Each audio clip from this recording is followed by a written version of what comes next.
the stock markets are selling off after tariffs are put in place on China, Canada, and Mexico. Now, while you might be looking around and seeing a lot of stocks falling and getting attracted to these lower prices, these are 4 stocks that I wouldn't touch with a 10-foot pole. These are stocks that I would avoid at any cost right now. And I'm going to share with you what these stocks are and why I'm avoiding these companies at these valuations, even though the prices are falling. I'll also share with you how my top stocks to avoid list has performed so far year to date in 2025. And we'll go from there. Let's take a look. I want to thank The Motley Fool for sponsoring this video. Visit fool.com/Parkev for the 10 best stocks to buy now. So here are the 4 stocks that I'm recommending you avoid at all cost right now. And those include Nikola Motors, ChargePoint, Plug Power, and Chegg. Now these have been on my list of top stocks to avoid all year long in 2025. And if you followed that recommendation and avoided these businesses, you would have saved a tremendous deal of money, as all 4 stocks are down considerably so far in 2025. Nikola is down over 86%, and it's in the process of filing for bankruptcy. It might not be around for very much longer. ChargePoint down over 41% year to date. Plug Power down 27% year to date, and Chegg is down almost 40% year to date. Now, last month I had 5 stocks on my list of stocks to avoid. One of those was Tesla, and I took Tesla off my list of top stocks to avoid a couple of weeks ago after the stock price had fallen about 20%. I still think Tesla stock is overvalued. As you can see, Tesla stock year to date is down over 33%, and is falling considerably today as reports came out that its sales in China and its sales from its manufacturing in China are falling considerably. Tesla's actual numbers are bad and getting worse. However, Tesla has done a great job of marketing its stock to investors, getting investors to ignore the actual results of the company and focus on things sometime in the future, some distant future, where they'll have robots selling for $30,000 and people will buy billions of these robots for $30,000. And they've been very successful at that strategy, at convincing investors to hold the stock even through poor business performance because of promises of what could happen in the future. And I told investors not to fall for that trap here in 2025 to avoid Tesla stock.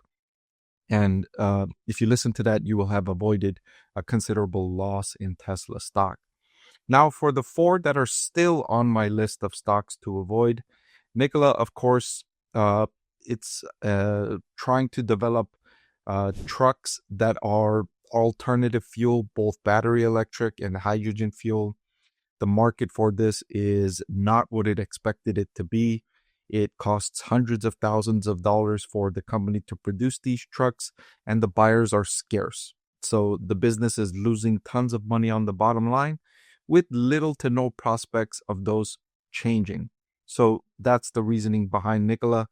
I still wouldn't touch this business even at current prices. ChargePoint is an electric vehicle charging company, and for the past 2 years now, I've been telling investors to avoid everything related to electric vehicles, and we're seeing why that's the case, right? Looking around worldwide, everything outside of China, almost every market outside of China, electric vehicle sales are nowhere near what these companies were set up to be.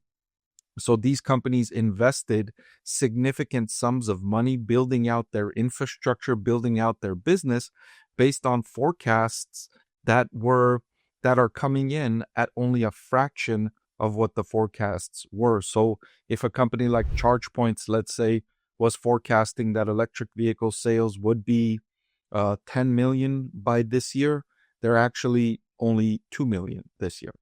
And so the business does not make sense according to current conditions in the electric vehicle industry. And so this business is losing significant sums of money on the bottom line as well, with little to no hope of improvement. Plug Power, it's also an alternative energy company. Plug Power's trouble is that it signed contracts with customers for the sake of getting, well, I shouldn't say this is the only reason it signed these contracts, but it signed contracts with companies like Amazon and Walmart, and it agreed to terms that were unfavorable for Plug Power. But the reason why Plug Power was excited about that is because it can sell that to investors. It can go to investors and say, look, we have a deal with Amazon. Look, we have a deal with Walmart. And so they can go to investors and tell investors to give them money, and they proceed to lose money during the normal course of business operations. And then they keep going back to investors and asking for more money. And that worked great during the boom times of 2020, when investors were throwing money at every company that announced anything related to alternative energy, renewable energy. And so the company experienced a burst in share price, but the business continues to get worse with little hopes of improving. So those three are similar, related, alternative energy, renewable energy, etc. Those are not going well. I've been avoiding those industries for a couple of years now, and I've avoided so many disasters by not investing in anything related to electric vehicles or renewable energy. Those have been a disaster for several years now. Chegg is an interesting one. Chegg is different from those. Chegg is an education technology company that helps college students mostly with their studies. So let's say, for example, you're taking a calculus course and you didn't know how to calculate derivatives. You would go on to Chegg, you would search up the question, how do I calculate the derivative of this, whatever, right? And you would get a step-by-step explanation by one of Chegg's subject matter experts. And it was a great help, and it was a great business all the way until 2022, when OpenAI launched ChatGPT. That was an absolute crushing force for Chegg, because now ChatGPT can do what Chegg does more effectively and at a lower cost. And so that's putting Chegg's business under tremendous pressure. It's losing millions of customers, millions of students. And as a professor at a university, I'm on campus several days a week, and I don't see any more students using Chegg. I see plenty of students using ChatGPT. Students are no longer using Chegg. And so it's business. It needs to change. And I don't have any idea of how it can change, how it can adjust to this force in order to survive at anywhere near the level that it was used to before the launch of ChatGPT. So these are 4 stocks I would avoid, I would not touch with the 10-foot pole during this market sell-off. Even if the prices get significantly lower, do not get tempted into these businesses.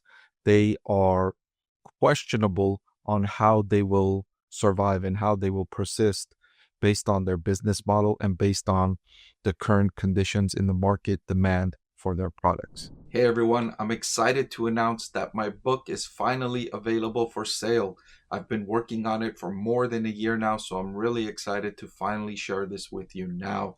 It goes through my framework for evaluating stocks. Some of you often ask why I like this stock or why I like the other stock, and this framework provides you the things that I look at when I'm evaluating stocks. I've added the link in the description below.